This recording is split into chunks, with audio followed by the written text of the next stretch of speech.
तालिबान ने अफगानिस्तान पर कब्जा कर लिया है और वहां अपनी कट्टरता दिखाने की शुरुआत कर दी गई है। अफगानिस्तान में कट्टर रिवाजों के पालन का ऐलान कर दिया गया है। वहां से लोगों का पलायन लगातार जारी है और भारत के लोगों को वापस लाने का काम भी भारत सरकार लगातार कर रही है। अफगानिस्तान पर तालिबान का कब्जा हो जाने से हजारों अफगानी जल्द से जल्द यहां से भागना चाहते हैं। तालिबान भले ही ये कहता रहे कि वो लोगों की रक्षा करेगा और किसी को परेशानी नहीं होने देगा, लेकिन हकीकत यही है कि तालिबान का दमनकारी शासन शुरू हो गया है। तालिबान के काबुल पर कब्जा करते ही अफगानिस्तान 20 साल पीछे पहुंच गया है। महिलाओं को बुर्के में रहने के आदेश दिए गए हैं। कामकाज छोड़कर घर संभालने की नसीहत भी दी गई है। पुरुषों को कहा गया है कि 5 वक्त की नमाज पढ़नी है और दाढ़ी नहीं कटवानी है। लड़कियों और बच्चियों की जिंदगी पर खतरा मंडरा रहा है। ऐसे में लोग किसी भी तरह अफगानिस्तान से भागना चाहते हैं। अफगानिस्तान के मौजूदा हालात को देखते हुए भारत सरकार ने काबुल में स्थित राजदूत रुद्रेद टंडन और उनके भारतीय स्टाफ को वापस बुला लिया है। अफगानिस्तान में फंसे बाकी भारतीय भी सुरक्षित इलाके में हैं और 1-2 दिन में उन्हें भी एयरलिफ्ट कर लिया जाएगा। विदेश मंत्रालय भी सोमवार को ही ये कह चुका है कि अफगानिस्तान की घटना पर करीब से नजर बनाए हुए हैं और अपने नागरिकों की सुरक्षा के लिए हर कदम उठाएंगे। विदेश मंत्रालय ने एक बयान में कहा है कि हम जानते हैं कि अफगानिस्तान में कुछ भारतीय नागरिक हैं जो वापस लौटना चाहते हैं और हम उनके संपर्क में हैं। हम हर भारतीय से अपील करते हैं कि वो फौरन भारत लौटे। हम अफगान सिख हिंदू समुदाय के प्रतिनिधियों से भी लगातार संपर्क में हैं। जो लोग अफगानिस्तान छोड़ना चाहते हैं उन्हें भारत लाने की पूरी सुविधा दी जाएगी। अफगानिस्तान के काबुल में कई भारतीय बसते थे जिन्हें भारत सरकार ने वापस बुला लिया है। आज करीबन 150 भारतीयों को लेकर वायुसेना का विमान जामनगर पहुंचा। अफगानिस्तान पर तालिबान के कब्जे के बाद वहां के हालात पल पल बदतर हो रहे हैं। इस बीच भारत सरकार अफगानिस्तान में फंसे अपने नागरिकों और अधिकारियों को निकालने के लिए वायुसेना का सहारा ले रही है। वायुसेना का C-17 विमान काबुल से उड़ान भरकर गुजरात के जामनगर पहुंच गया है, जिसमें भारतीय अधिकारी समेत 150 लोग सवार थे। जामनगर से ये विमान गाजियाबाद के हिंडन एयरबेस के लिए रवाना हुआ। सूत्रों के अनुसार भारतीय अधिकारियों को कल शाम को ही काबुल हवाई अड्डे के सुरक्षित क्षेत्र में ले आया गया था। विदेश मंत्रालय के प्रवक्ता अरिंदम बगची ने इस पर कहा कि मौजूदा स्थिति को देखते हुए ये फैसला लिया गया है कि काबुल के राजदूत और उनके स्टाफ को फौरन भारत वापस लाया जा सके। इस मौके पर जामनगर एयरफोर्स स्टेशन पर उड्डयन राज्य मंत्री धर्मेंद्र सिंह जाडेजा मौजूद रहे। साथ ही कलेक्टर, प्रांत अधिकारी, मामलतदार और भाजपा नेताओं की भी इस मौके पर उपस्थित रही। काबुल से जैसे ही विमान वापस लौटा, भारत माता की जयकारे के नारे भी एयरफोर्स स्टेशन में गूंजते हुए सुनने मिले। मैं अनूप कुमार गुप्ता, भारतीय तिब्बत सीमा पुलिस बल का एक कमांडो हूँ। जैसा कि आप लोगों को पता है कि भारतीय दूतावास काबुल और अफगानिस्तान में दूसरे कांसुलेट की सुरक्षा की जिम्मेदारी ITBP के चुने हुए कमांडो को सौंपी गई है और हमारा ये सौभाग्य रहा है कि हम उस ड्यूटी अपनी सौंपे गए ड्यूटी में जो हमारी कर्तव्य था उसमें 100% सफल हुए हैं। इस समय सिचुएशन जो काबुल की है बहुत ही भयंकर थी, परिस्थितियाँ जो कि बयान नहीं की जा सकती है, लेकिन ITBP के कमांडो ने अपने कमांडिंग ऑफिसर श्री रविकांत गौतम जी के नेतृत्व में काफ़ी अच्छा किया। वहाँ पे परिस्थितियाँ ऐसी बन रखी थी कि कभी भी डिप्लोमेट के ऊपर अटैक, कैंप अटैक और कनवाई अटैक हो सकता था।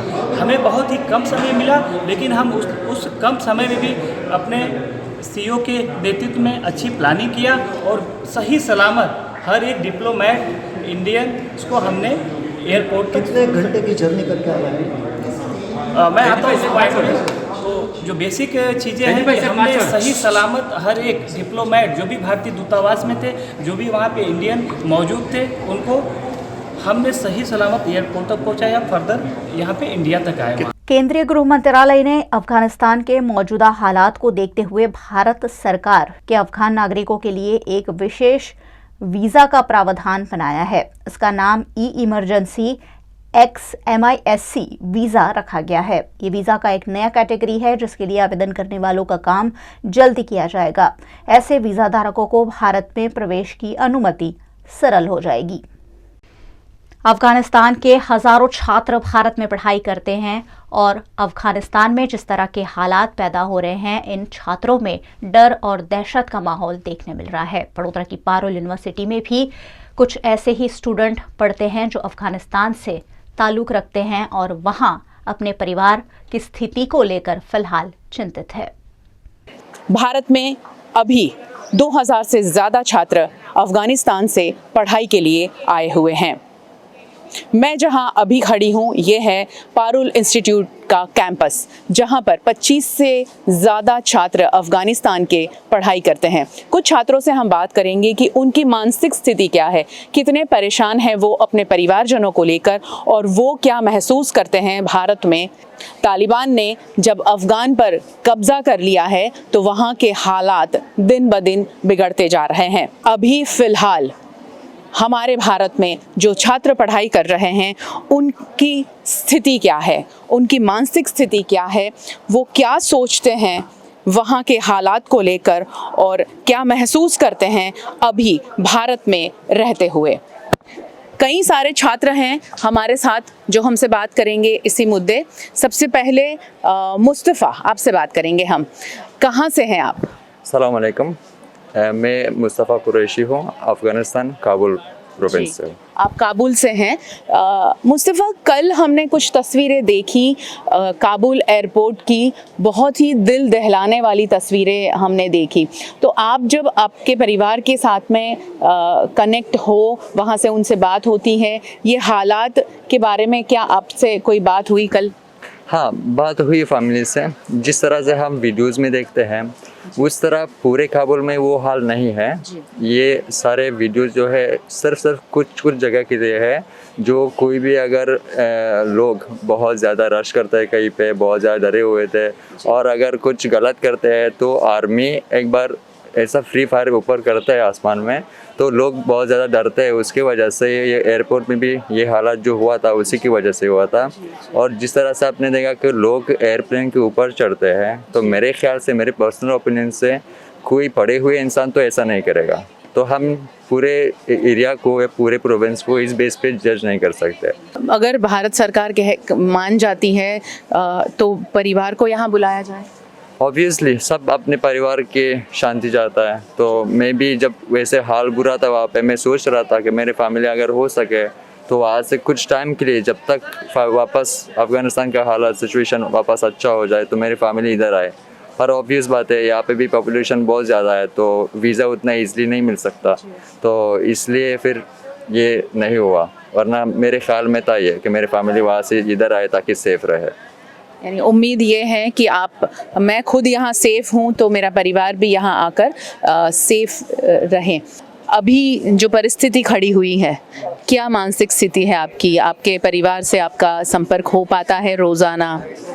जी, मेंटली एक्चुअली हम बहुत ज़्यादा परेशान हैं। जैसे ओवरटेक हो जाएगा सब जगह में, तो मेंटली सब लोग बहुत ज़्यादा परेशान हो जाते हैं। स्पेशली जो हम हैं, और अभी फैमिली के लिए बहुत ज़्यादा हमको टेंशन होती है, तो हमको कुछ ज़्यादा ही मेंटली हम परेशान हो जाते हैं एंड स्ट्रेस में हो जाते हैं हम। तो फैमिली से हम जब बात कर रहे हैं, एक्चुअली वो लोग हम के लिए जो हम स्ट्रेस में ना जाए और पढ़ाई से हम दूर ना हो जाए, इसकी वजह से हमसे छुपा रहे, कुछ बातें नहीं बोल रहे सब।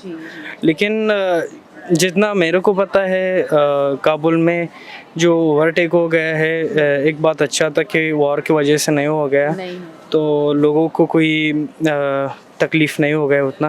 लेकिन अभी लोग जो है ज़्यादा ऐसा परेशान हो गए हैं और अभी ऐसा डर गए हैं सब लोग ज़्यादा। क्या कहना चाहोगे इंडियन गवर्नमेंट को, क्या उम्मीद है आपकी? हम फैमिली के लिए यही चाहते हैं कि अगर जितना जल्दी से हो सकता है उन लोगों के लिए भी कुछ प्रोवाइड करें और मदद सेंड करें, क्योंकि हम तो सेफ़ है, हम तो इधर सेफ़ है, हम पढ़ाई कर रहे हैं, लेकिन फैमिली के लिए हमको बहुत ज़्यादा काफ़ी टेंशन है। जैसा हमको शायद उधर इतना भी हालत ख़राब नहीं होगा, लेकिन हम मेंटली बहुत ज़्यादा डिस्ट्रैक्ट है, हम पढ़ाई पे ज़्यादा फोकस नहीं कर सकते। उसका रीज़न है कि हम हमेशा यही सोच रहे हैं कि अब क्या हो जाएगा, अब क्या हो जाएगा, तो इसकी वजह से थोड़ा सा हम डिस्ट्रैक्टेड है। उम्मीद यही है कि वीज़ा के प्रोसेस में कुछ मदद करें हमको, और अगर हो सकता है तो फैमिली के लिए भी कुछ अगर फ़्लाइट रेडी कर सकते हैं तो अच्छा होगा। आपका वहाँ पर इनके अभिभावकों के साथ में कोई संपर्क होता है, पेरेंट्स से आपसे बात होती है? जी मैडम, अभी सुबह ही एक स्टूडेंट है हमारा मुस्तफ़ा करके जो MBA का विद्यार्थी है, तो उनसे बात हुई आज मेरे कि आपके मम्मी पापा की हालात कैसी है। तो मुस्तफ़ा ने बताया कि उनके मम्मी पापा डरे हुए हैं, काफ़ी सहमे हुए हैं और अभी वो घरों में कैद है। उन्होंने तकरीबन 1 आध महीने का राशन लेके वो घरों में कैद है और वो उन्होंने बता दिया है कि अभी ज़्यादा संपर्क करने की कोशिश मत करना। हाँ, क्योंकि हो सकता है कि संपर्क की सारी जो कम्युनिकेशन लाइंस है वो भी थोड़े टाइम में ठप हो सकती है, बंद कर सकती है तालिबान। तो मेरे हिसाब से मुस्तफ़ा के अलावा मैंने 2-3 पेरेंट्स जो और है स्टूडेंट्स से उनसे भी बात की, तो बहुत डरे हुए हैं और वो लोग एक ही चीज़ बोल रहे हैं कि हमारे बच्चे सेफ़ हैं यहाँ पे इंडिया के अंदर और काश हम भी इंडिया में आ जाए। तो वो लोग ये भी कोशिश कर रहे हैं कि कैसे वो इंडिया की तरफ आ सकते हैं, क्योंकि वहाँ पे उनके लिए अभी जो करंट एनवायरनमेंट है that is completely unsafe. But एक उनको कहीं ना कहीं एक मेंटल पीस है कि चलो हमारा बच्चा यहाँ पे सुरक्षित है कैंपस पे, क्योंकि यहाँ पे सारी सुविधाएं आप देख सकते हैं और काफ़ी तकरीबन 25 से 26 अफ़गानी स्टूडेंट्स हैं यहाँ पे। और जैसा कि आपने देखा है कैंपस पूरा मल्टीनेशनल है, यहाँ पे 50+ नेशनलिटीज़ के विद्यार्थी पढ़ रहे हैं, तो उनके लिए काफ़ी कंड्यूसिव एटमॉस्फेयर है हमारे यहाँ पे। अभी एडमिशन का प्रोसेस ही चल रहा है, तो वहाँ से कुछ स्टूडेंट्स और आने वाले थे जिन्होंने एडमिशन लिया है या अप्लाई किया था, जिन्होंने एडमिशन ले लिया था वो यहाँ पहुँच चुके हैं, क्या हालात हैं? मैडम, इस बार अफ़गानिस्तान से काफ़ी ज़्यादा एप्लीकेशंस आए हुए हैं और ज़्यादातर फ़ीमेल कैंडिडेट्स भी इस बार अप्लाई कर रहे हैं। तो हम लोगों ने ऐसा किया था कि हम लोग एक अफ़गानिस्तान से जब भी एक एडमिशन प्रोसेस होता है तो यूनिवर्सिटी का एक प्रोटोकॉल होता है कि कंट्री टू कंट्री वो वेरी करता है। तो जैसे अफ़गानिस्तान से अगर एडमिशन्स हो रहे तो एक प्रोटोकॉल के तहत हम लोग एडमिशन्स लेते हैं और उसके हिसाब से हमारा एक स्टूडेंट ऑलरेडी अराइव कर चुका है, लेकिन हमारे कुछ 20 से 25 कैंडिडेट हैं जो कि वहाँ के डॉक्टर्स हैं जिन्होंने यहाँ पे मास्टर्स इन पब्लिक हेल्थ में अप्लाई किया था। वो लोग वीज़ा नहीं ले पा रहे क्योंकि जो इंडियन एम्बेसी है वहाँ पे अभी वो क्लोज़ हो चुकी है, तो वो स्टूडेंट्स नहीं ट्रैवल कर पाएंगे यहाँ पे, जिसकी वजह से वो काफ़ी बार यूनिवर्सिटी को कांटेक्ट करने की कोशिश कर रहे हैं, एम्बेसी को न्यू दिल्ली में कांटेक्ट करने की कोशिश करके कैसे वो वीज़ा ले पाए और यहाँ पे ट्रैवल कर पाते हैं। लेकिन इस साल अफ़गानिस्तान के विद्यार्थियों ने बहुत बड़ी तादाद में अप्लाई किया है, लेकिन हम लोग फ़िल्टरिंग प्रोसेस से जा रहे थे क्योंकि हमको एक अंदाज़ा था कि अफ़गानिस्तान का जो सिविल सोसाइटी और माहौल है थोड़ा अनस्टेबल है, तो हम लोग सिलेक्टेड कैंडिडेट्स ले रहे थे। तो पर ओवरऑल इंडिया में देखा जाए और पारू यूनिवर्सिटी में पिछले साल के मुकाबले इस बार 3 से 5 गुना एप्लीकेशन ज़्यादा आई है। जो ब्रेक के लिए वहाँ गए हैं और अब वहाँ फंस गए हैं, उनकी पढ़ाई का क्या होगा अब आगे? मैडम, जैसे कि आप जानते हैं कि कोविड सिचुएशन की वजह से ऑनलाइन ऑफलाइन मोड चल रहा है एज़ पर UGC डायरेक्टिव्स और एजुकेशन स्टेट एजुकेशन डिपार्टमेंट है, तो पारू यूनिवर्सिटी ऑलरेडी ऐसे स्टूडेंट्स को ऑनलाइन एजुकेशन प्रोवाइड कर रही है। द ओनली कंडीशन के वहाँ पे उनके इंटरनेट शुड बी वर्किंग, और अगर इंटरनेट काम कर रहे हैं तो उनको रिकॉर्डेड लेक्चर्स भी हम गूगल क्लासरूम के द्वारा प्रोवाइड कर रहे हैं। तो जहाँ तक एजुकेशन की बात है तो एजुकेशन जो ऑनलाइन मोड का है वो तो इतना ज़्यादा डिस्टर्ब नहीं होना चाहिए अगर उनकी इंटरनेट सुविधाएं चालू रहती है तो, लेकिन जो फिज़िकल टीचिंग का एक मोड होता है जो बहुत ज़रूरी होता है वो शायद वो मिस कर पाएंगे, और अब कब हालात सही होंगे और कब वो ट्रैवल कर पाएंगे वो अब समय ही बताएगा। अगर हालात ज़्यादा बिगड़ते हैं और वहाँ जैसे आप अभी बता रहे थे कि हो सकता है वहाँ इंटरनेट सुविधा ठप कर दी जाए, कोई कम्युनिकेशन ना हो पाए, ऐसे हालात में उन लोगों को फिर आगे आने वाले फ्यूचर में किस तरह से उनको आगे पढ़ाई के लिए आप लोग सपोर्ट करोगे? मैडम, अगर ऐसी सिचुएशन आती है कि जहाँ पे इंटरनेट सुविधाएं सारी बंद हो जाती है तो द बेस्ट वे है कि यहाँ से अगर हम मटेरियल फ़ोटोकॉपी करवा के जो भी मटेरियल या जो भी नोट्स है अगर वो हम कुरियर कर सकते हैं, और अगर पोस्टल सर्विसेज चालू रहती है अफगानिस्तान में, जो कि इवन वॉर कंडीशंस में भी पोस्टल सर्विसेज को सपोर्ट किया जाता है, तो जब भी ऐसी सिचुएशन अराइज होगी we will send notes and we will courier it to them to their home countries. This would be our strategy. आखिरी सवाल है, यहाँ जो बच्चे अभी हैं उनका मेंटल स्टेबिलिटी में बहुत ज़्यादा दिक्कत है। जैसे मैंने अभी बात की उसमें एक स्टूडेंट ने तो कहा कि हम पढ़ाई नहीं कर पा रहे, हम क्लास में नहीं जा पा रहे, तो आप उनको कैसे सपोर्ट कर रहे हो, किस तरह काउंसलिंग करते हैं, उसके बारे में? मैडम, यूनिवर्सिटी के प्रेसिडेंट जो डॉक्टर देवांशु पटेल है उन्होंने ऑलरेडी इस पे स्टेप ले लिया था। जब न्यूज़ आई थी तो उन्होंने एक करियर काउंसलर अपॉइंट किया है और एक साइकोलॉजिकल काउंसलर भी अपॉइंट किया है जो बच्चों से रेगुलरली मिल रहे हैं, उनके जो भी क्वेश्चंस है, उनके दिमाग में जो भी क्वेरीज है या जो भी स्ट्रेस में वो लोग गुजर रहे हैं, they are counselling them. Even जो यहाँ पे टीचर्स होते हैं हमारे, एक इंटरनेशनल स्टूडेंट फैकल्टी एडवाइजर्स करके होते हैं जो सिर्फ इंटरनेशनल स्टूडेंट्स को देखते हैं, तो वो लोग भी उनको कांस्टेंट काउंसलिंग कर रहे हैं, उनको हम लोग सिंपथाइज कर रहे हैं, हम सिचुएशन को समझ रहे हैं, हम बता रहे हैं उनको कि ये सिचुएशन से वी विल कम आउट, और जो भी उनको इमोशनल सपोर्ट चाहिए, मॉरल सपोर्ट चाहिए, और even in some case where they require some financial support, the university is standing by them. हम इंटर्नशिप के द्वारा उनको फाइनेंशियल सपोर्ट दे रहे हैं। हमारा एक विद्यार्थी है मुस्तफ़ा करके, जिसको हम इंटरनेशनल एडमिशन्स में उस as a counsellor we have taken him as a counselor, we have taken him, we are paying him a monthly stipend to support him financially. 10 दिनों की पूजा अर्चना के बाद आज दशामा के व्रत की पूर्णाहुति हो रही है और आज रात 12 बजे बाद विसर्जन किया जाएगा, लेकिन सार्वजनिक विसर्जन पर इस वर्ष पाबंदी है। गुजरात के साथ साथ वडोदरा में भी दशामा का पर्व भक्ति भाव से मनाया जाता है। पिछले 10 दिनों की पूजा अर्चना के बाद आज 10वें दिन विसर्जन कर व्रत की पूर्णाहुति व्रतधारी लोगों द्वारा की जाएगी। दशामा के व्रत का आज आखिरी दिन है। ऐसे में रात 12 बजे बाद दशामा की प्रतिमाओं का विसर्जन किया जाएगा। इस वर्ष प्रतिमाओं के सार्वजनिक विसर्जन पर तो पाबंदी लगाई गई है और सभी को अपने अपने घरों में ही विसर्जन करने को कहा गया है। इसी बीच पुलिस और प्रशासन शहर के नदी, नालों और तालाब पर मुस्तैद है। शहर भर में पुलिस बंदोबस्त तैनात कर दिया गया है। वैसे भी फिलहाल रात्रि कर्फ्यू चल रहा होने की वजह से विसर्जन यात्राएं संभव नहीं है। આપણે બધા જ જાણીએ છીએ વિશ્વભરમાં જ્યારે કોરોનાની મહામારી હતી ત્યારથી જ આપણે બધાએ ધાર્મિક તહેવારની સાથે સાથે એને પણ માન્યતા, આશા અને ઉમંગ સાથે ઉજવીએ જ છીએ, પરંતુ એની સાથે થોડી મર્યાદાઓ પણ રાખી છે અને મર્યાદાઓમાં એવું છે કે પોતાના ઘરમાં જ જે પણ આપણે ઉત્સવ ઉજવીએ છીએ, દશામાં હોય, ગણપતિ હોય, નવરાત્રિનો તહેવાર હોય, બધા જ મૂર્તિઓનું વિસર્જન આપણે પોતાના ઘરે માટીની મૂર્તિનું બનાવીને વિસર્જન આસ્થા સાથે કરીએ, એ જ આપણા લોકોની પણ માગ છે। આપણા માધ્યમથી લોકોને પણ જણાવીએ છીએ કે આવનાર સમયમાં જ્યારે ગણપતિ તહેવાર પણ આવનાર છે તો માટીની મૂર્તિ અને સરકારની જે ગાઈડલાઈન છે 4 ફૂટથી ઊંચી મૂર્તિ નહીં, એના ઉપર પણ આપણે આગળ વધીએ। આજના દિવસે બધાને શુભેચ્છા પાઠવું છું। उत्तर प्रदेश, गुजरात जैसे देश के बड़े राज्यों में विधानसभा के चुनाव है और उसी के तहत भाजपा द्वारा जन आशीर्वाद यात्रा आयोजित की गई है। एक ऐसी ही जन आशीर्वाद यात्रा सुरेंद्रनगर के लिमड़ी पहुंची। भाजपा के केंद्रीय मंत्री डॉक्टर महेंद्र मुंजपुरा की अध्यक्षता में आयोजित जन आशीर्वाद यात्रा सुरेंद्रनगर के लिमड़ी पहुंची, जहां गुजरात के मुख्यमंत्री विजय रूपाणी ने उनका गर्मजोशी से स्वागत किया। विधानसभा चुनाव को ध्यान में रखते हुए भाजपा के केंद्रीय मंत्रियों को जन आशीर्वाद यात्रा की जिम्मेदारी सौंपी गई है, जिसके तहत सुरेंद्रनगर के जिला सांसद और केंद्रीय मंत्री डॉक्टर महेंद्र मुंजपुरा लिमड़ी पहुंचे। इस दौरान उन्होंने व्यापारी एसोसिएशन के साथ संवाद किया और विकास कार्यों पर चर्चा करते हुए भाजपा की योजनाओं को लोगों तक पहुंचाया। इस मौके पर केंद्रीय मंत्री कुंवर जी बावड़िया, विधायक किरीट सिंह राणा और भाजपा के अन्य नेताओं की उपस्थिति रही।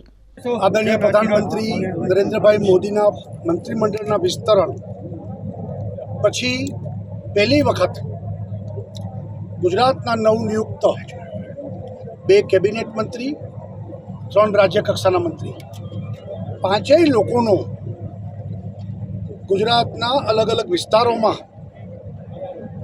જન આશીર્વાદ યાત્રાના સ્વરૂપે ભારતીય જનતા પાર્ટીએ કાર્યક્રમ નક્કી કર્યો છે।